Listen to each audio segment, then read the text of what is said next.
So if we look forward to the challenges in air transportation in general, one of the things that we think are going to be one of the key challenges it will be environmental concerns. Today, air transportation represents about between 2 and 3% of the man-made greenhouse gas emissions. However, in the future, as people become more concerned about global warming, all of the current CO2 emitters or greenhouse gas emitters will be pressured to reduce their emission. Most other users of energy can go to alternative sources more easily than aviation. Aviation by its nature needs high energy density fuel because we have to carry the fuel with us and we have to lift it up. So power plants and other things like that can shift to alternative energy sources more easily than aviation. So as a consequence, aviation's contribution to greenhouse gas emission as a percentage will probably rise in the future, and that will be a clear pressure on the industry.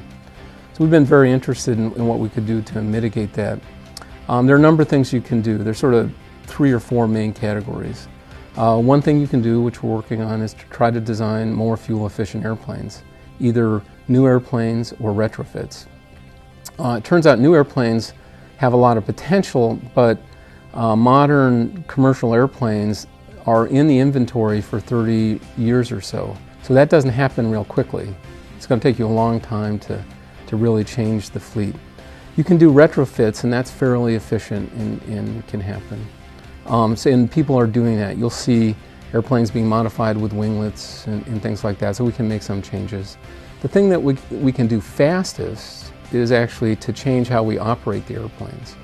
So we've been doing quite a bit of work looking at things that can be done to change how we operate to become more fuel efficient and to first order greenhouse gas emissions scale with the amount of fuel you burn. So anything you do to become more fuel efficient is a double win because you save money in gas and you reduce the environmental impact. So we've been working very carefully with the FAA trying to identify mechanisms that would allow you to reduce fuel burn through operations.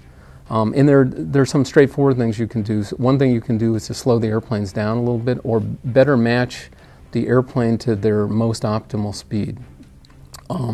And sometimes airplanes are flown off their optimal speed for air traffic control reasons, and sometimes because an air flight's late, you're trying to make up time.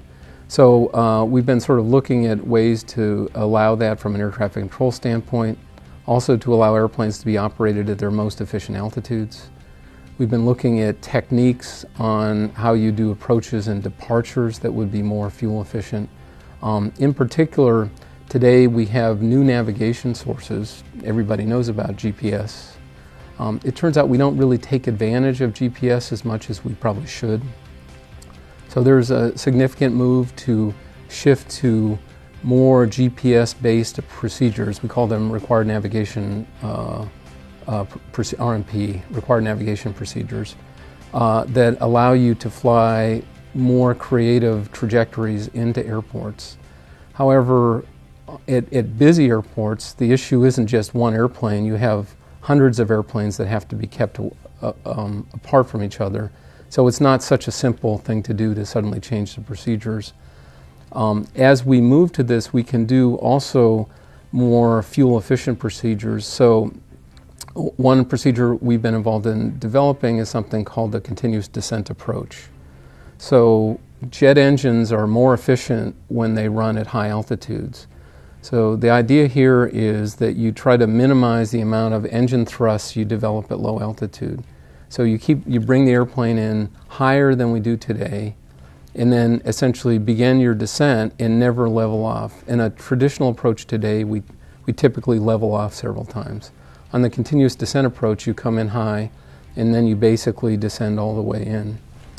We've also been looking at ways to reduce the drag on the airplane, so trying to keep the speeds up until late in the approach so you don't put the flaps and landing gear down till later in the approach. And things like this will have a reasonable impact on fuel efficiency. The last thing we can do is actually to go to alternative fuels.